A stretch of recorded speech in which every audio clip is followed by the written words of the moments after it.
Friends, I welcome you to my channel. Before listening to this story, I will ask you to like and subscribe. It is not difficult for you, but it is pleasant for me. And we're starting. I do not know what to think. Carrie has been treating me differently lately. After 22 years of marriage, you can just feel it. Maybe your spouse is saying something, or maybe it's just the way they look at you. She had been in this state for several months. Does she have any physical problems that she doesn't want to tell me about? Every time I asked her if there was a problem, she replied, "No, why do you keep asking me about it? For God's sake, I don't have any physical problems." I thought maybe she was having an affair, but that wouldn't be like her. Certainly not after 22 years of marriage. We have 3 children. Well, they were kids once. Kim is 21 years old. She got married herself, and they have a child. Jordan is in his second year of college, and Julie will graduate soon and then go to college herself. Maybe Carrie was going through the changes I've always heard about.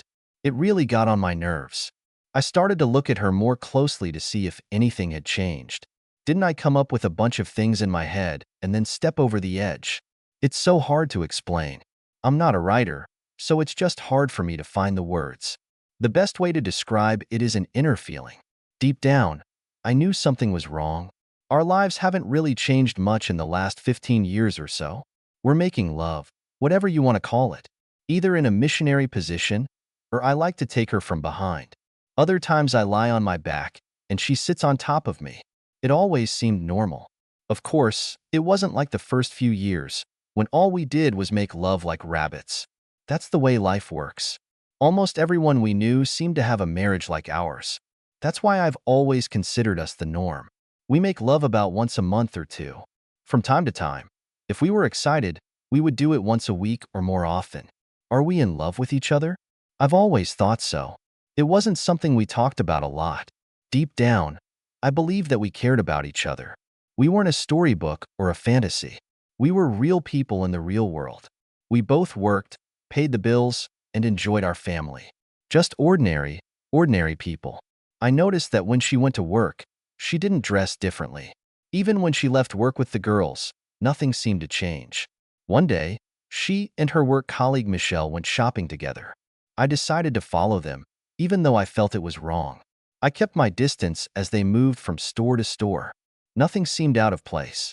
It was just 2 women shopping. So I went home. In the weeks that followed, I listened to phone conversations, checked emails, and just watched Carrie. She was acting strangely, but I didn't see any big differences. We did make love a little more often, but it wasn't that unusual. I was starting to feel awkward checking her out this way, but I really thought something had changed. One Saturday, when I was going to play golf, I left the house, as I do on most Saturdays, but when my golf buddies and I got to the course, it was completely occupied because of the tournaments. They decided to look at other courses, but I just decided to go home. Maybe I would have just invited Carrie to dinner, or something like that because of the way I behaved towards her. When I got home, I noticed a car in our driveway.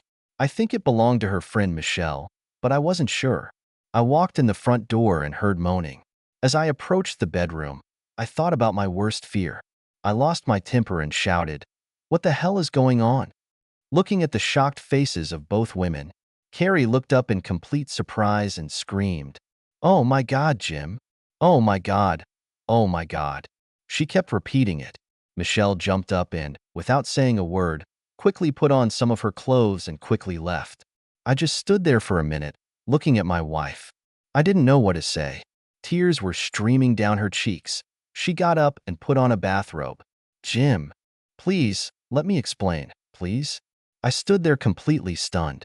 "You cheated on me with a woman. Please, Jim, I need to explain. It just happened. Something else. I've never cheated on you." "What the hell are you talking about? Because it was a woman, it wasn't cheating? You took away the trust I've always had in you and just threw it away. I thought we always respected each other, but I think your respect for me was pretty shallow. Jim, we need to talk. Please, you have to let me explain. How long has this been going on, Carrie?" "Let me guess. How about 4 months?" Carrie started crying. "I wanted to tell you, Jim. I was going to too." "Damn it. Stop it, Carrie. You've been making love to Michelle behind my back for 4 fucking months. What you're going to tell me doesn't mean shit.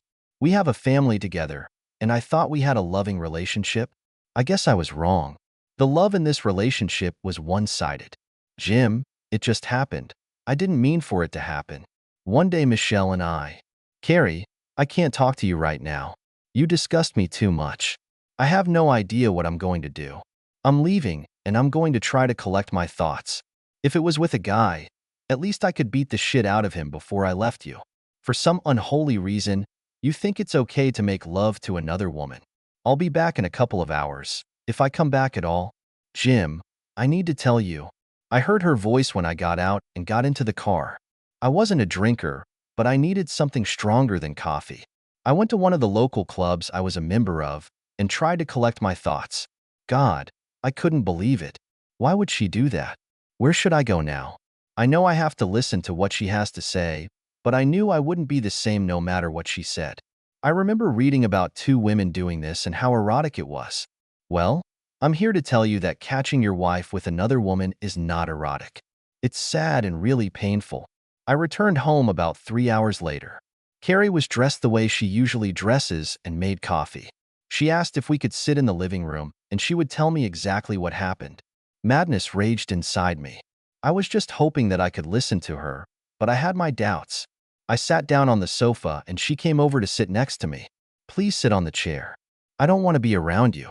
She was crying a little. Until today, I have always been sorry and unpleasant to see you cry. But right now, I don't give a damn about your feelings. You've hurt me terribly, and I don't know if I'll ever be able to forgive you. Jim, that's how it happened. One day, when Michelle and I were shopping, we brought our new clothes and tried them on. Michelle continued to delight me with comments about my body. We went and bought some wine, and I think it eased my inhibitions. God, it was incredible to be touched by another woman. So much different from yours, Jim. So not only am I a lousy lover, but Michelle is exactly what the doctor ordered. Much better than the old husband. Please, Jim, it's not like that. It's just that a woman's touch is completely different. Didn't you feel like you were cheating on me, Carrie? Haven't you thought about me at all? Jim, I didn't feel like I was cheating. Michelle went on to tell me how men like to see two women together. She said her husband didn't mind at all. She's been with other women for years. Do you hear yourself, Carrie? Is sleeping with another woman cheating? That's what you're telling me. Carrie, I saw this and my stomach twisted. My wife was a cheater for another woman, letting her do things you didn't want me to do. Let me ask you something. If you came home and I let another man use me, isn't that right, Carrie? Would that be treason or not? That's what you're telling me. The fact that you're making love to someone other than me should turn you on. Well, Carrie, big news. It makes me sick, and I don't know if I can live with it. Jim, I do not know what to say. To answer your question, no, you're making love to another man will not excite me, and I will lose respect for you. Carrie, you were disrespectful to me when you went to bed with Michelle.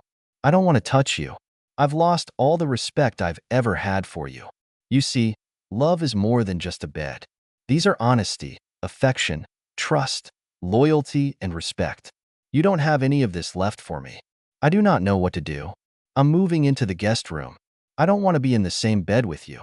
Jim, you can't be serious. It wasn't that important.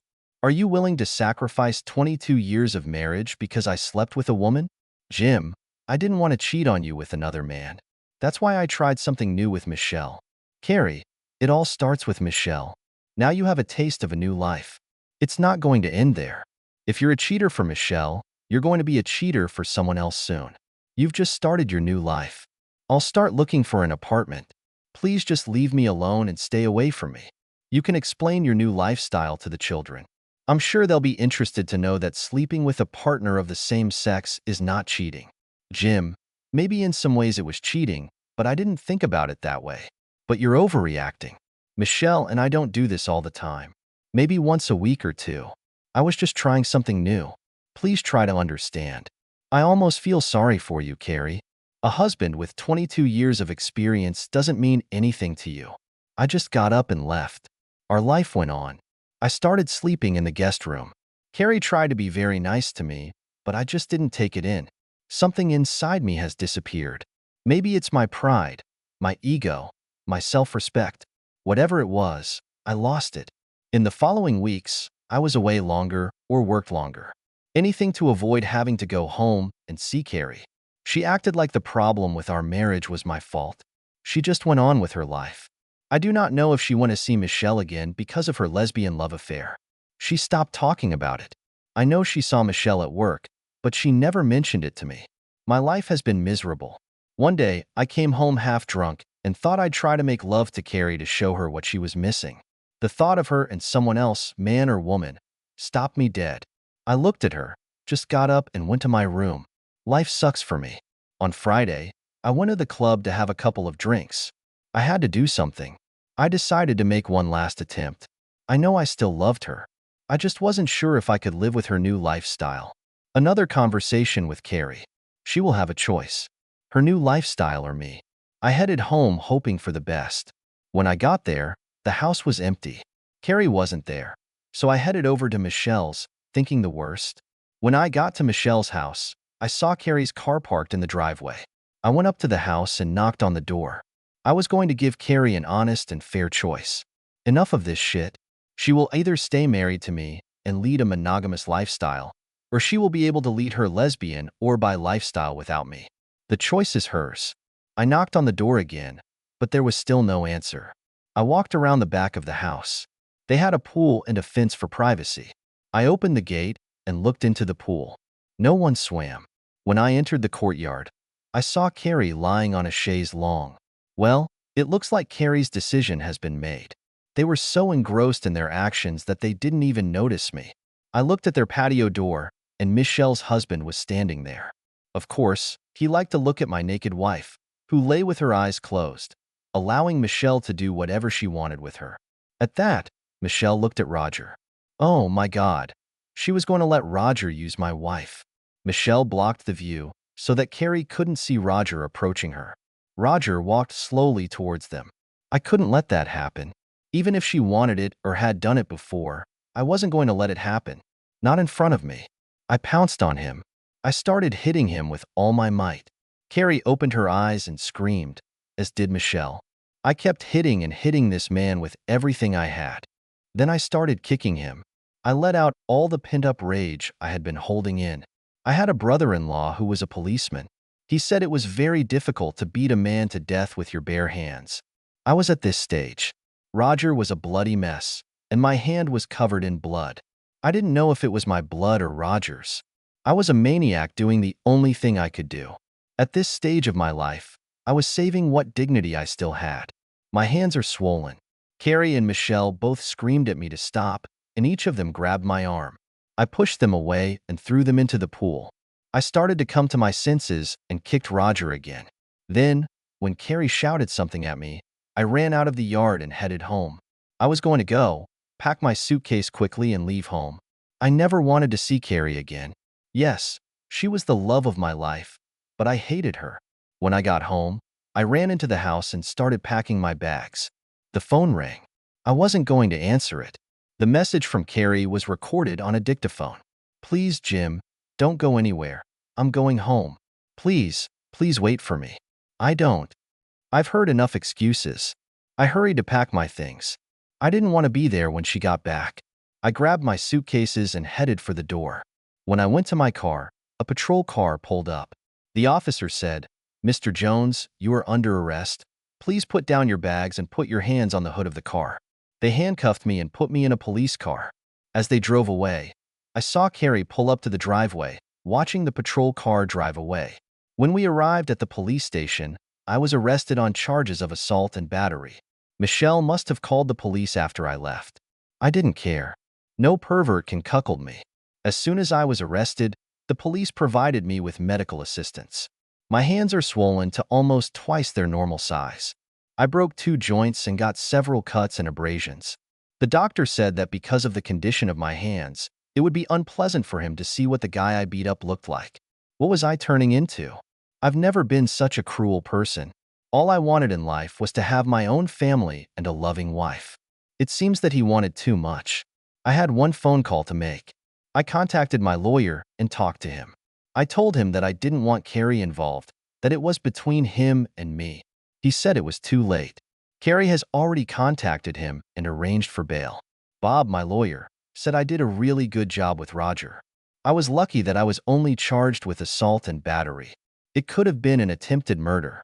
Anyway, Roger was in the hospital. He needed several stitches above his eyes, had a broken nose, several cuts and scratches, and a broken or cracked rib. He'll be recovering for a while, but he has to pull through. Bob wanted to know what made me keep beating this man up. He was thinking of pleading temporary insanity in my defense. He told me that we'll see how it goes. The next morning, I was told that my deposit had been paid and that my wife was waiting for me at the entrance. I saw her sitting there in the waiting room. She was a beautiful woman, balanced and sat there quietly, although she looked a little nervous. I asked permission to go out the back door. I didn't want to talk to Carrie. I told them not to tell her that I had left until she asked. I caught a taxi and went home. The suitcases I packed were untouched. I grabbed them, got into my car, and drove away. I found a shabby motel to spend the next few days in until I decide where I'm going to live. I contacted Bob, my lawyer, and told him where I was staying, but asked him not to give Carrie's number. I didn't want to talk to her, not now, not maybe ever. On Monday morning, the first thing I did was call work and talk to my boss. We were good friends, and Carrie had already called him and asked about me. I told him I needed to get some rest, maybe 2 weeks. He approved the day off and will record it as a vacation. He asked me to stay in touch and let him know if I need anything. I called my daughter Kim. She was on the verge of a nervous breakdown, worried about me. She said that her mother called, explained a number of things to her, and said that I had left. I didn't know how much Carrie had told Kim, so I didn't want to say much. I did tell her that I had beaten up a man, and that charges had been filed against me, and that bail had been posted, and I might be in court. If she needed more information, let her ask her mother. I gave her the room where I was staying and told her that I would look for a small apartment in the next few days. I explained that her mother and I probably wouldn't be together anymore. I told her how much I love her, her brother and sister, and my feelings for them haven't changed. Over the next couple of weeks, I found a nice little apartment. That was enough for me. I didn't need anything extravagant. I went home when Carrie was at work and took most of my clothes and personal belongings. I left a note for Carrie, just telling her that I had collected my personal belongings. If she has any problems, she can contact Bob, but please don't try to contact me. Bob was my lawyer, and I conducted all my negotiations through him. I have heard from the children several times. They told me about how their lives were going, and always a little bit about Carrie. It seemed that he and Michelle were no longer friends. They were polite to each other at work, but did not communicate in the same company. They always ended our conversations by saying, "Daddy, Mommy loves you," before hanging up. I haven't filed for divorce yet. I just couldn't start the process. I thought I'd leave it up to Carrie. She was the only one who needed that freedom. Deep down, I knew that I really still loved her, but I didn't want to be made a fool of. I didn't even cancel my checking or savings accounts. Carrie was the executive secretary. Carrie earns enough money to support herself. She didn't open any credit cards and didn't take any savings. In fact, she had topped up her savings account. I gave Julie some money whenever I saw her, which didn't happen too often, and sometimes talked to her on the phone. Bob called me about a week before we were supposed to go to court. He said he had great news. All charges against me have been dropped. I asked him why they did it. They kept a tight rein on me, both in terms of imprisonment and financially. "Well, Jim," he said, "I know you don't want to hear this, but you have to thank Carrie for all the charges dropped. She told the Melchers that if they continued to press charges, she would make it clear that Roger was going to rape her when you intervened, and that she would press charges against them, and even if the charges were not confirmed, there would be rumors. It will probably cost them both their jobs, and they will probably have to move. They told her it would ruin her too if she told everything. She told them that if it would save you, she was willing to take the risk." Damn it, I thought. First of all, it was her fault that all this happened. Now I'm the bad guy here, and she's the savior. I have to admit that she did it for me. Bob gave me a letter from Carrie. I have to give this to you, but I have no idea what's in it. She cares about you, Jim. I know you don't want to hear this, but you should at least read the letter. I took it and put it in my pocket. Maybe I'll take a look later. When I returned to my apartment, my youngest daughter Julie left me a message asking me to call her.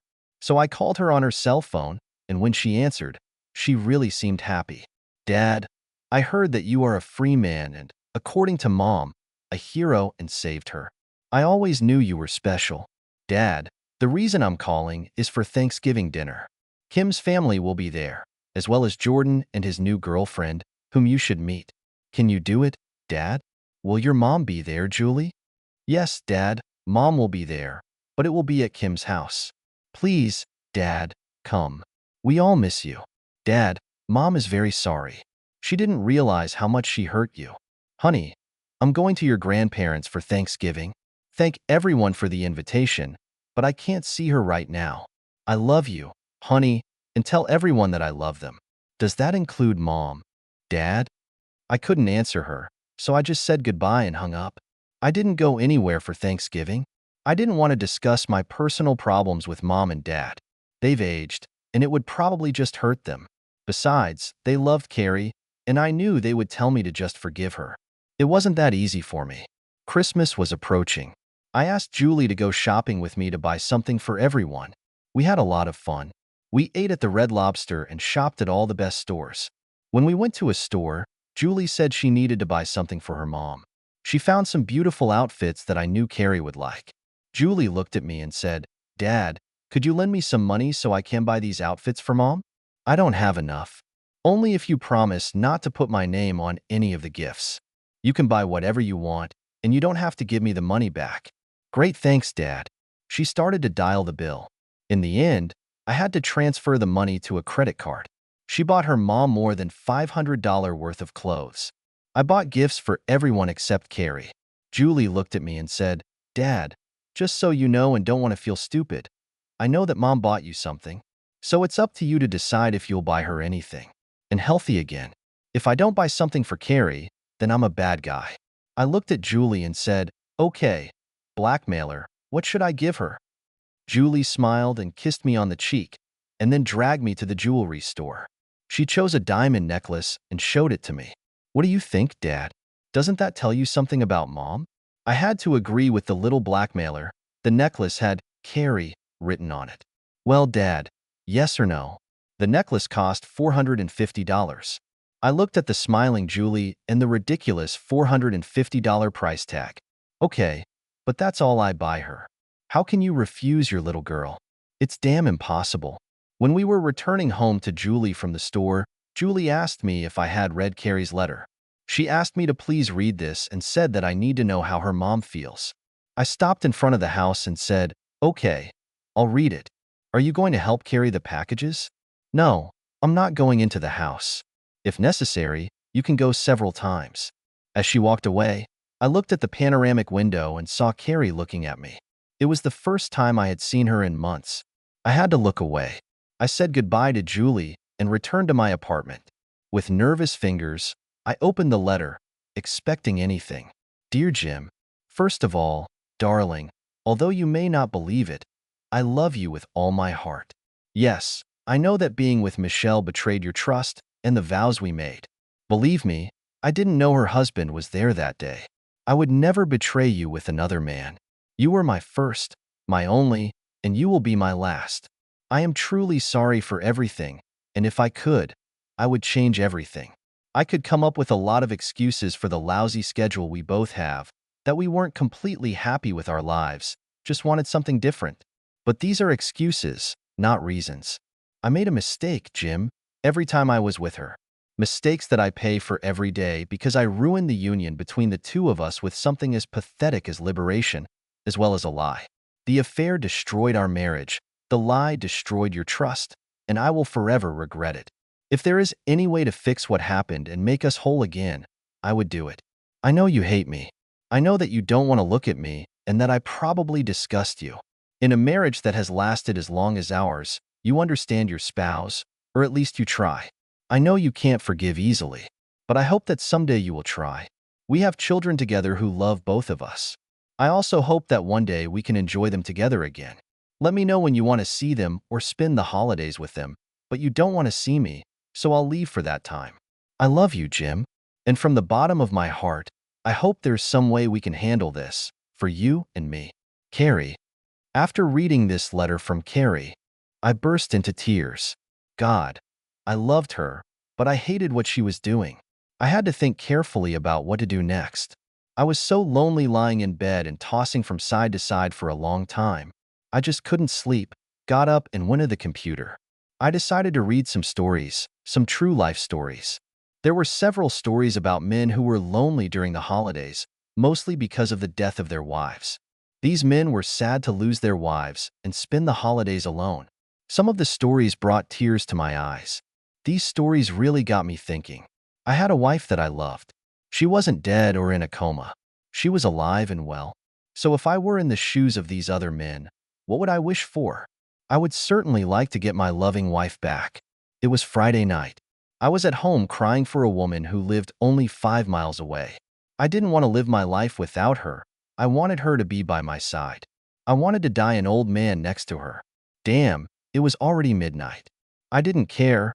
I put the letter in my pocket and headed home to Carrie. When I got there, I looked in the window and saw that she was sitting there in a bathrobe. I knocked on the door, and she stood up, wondering who it could be. She looked out from behind the curtain and saw me standing there. Carrie rushed to unlock the door and looked at me with tear-stained eyes, tears rolling down her cheeks. "Jim, you came back to me?" "Yes, but I need an answer to one question." I picked up her letter and asked if she had written the truth. With tears streaming down her face, she replied, "That's right. Every word, Jim. I love you with all my being. I have always loved you, and I will always love you. I'm so sorry that I hurt you." I asked where Julie was. Carrie said she went to a friend's for the night. They were having a Christmas party, and Julie wasn't going home. Carrie looked at me. "Jim, I miss you so much. Will you make love to me?" I kissed her, then turned off the light and led her into the bedroom, where we made love. She looked at me. "Please don't ever leave me.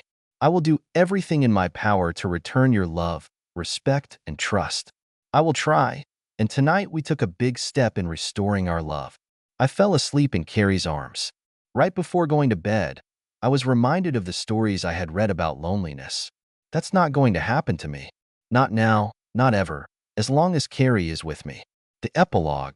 We didn't talk about the last few months anymore, although I occasionally caught her staring absently, sometimes pensive, sometimes pained, sometimes dreamy. The main thing is that we looked forward to our life together. We never took each other for granted anymore. Last thought. She loved the necklace I gave her.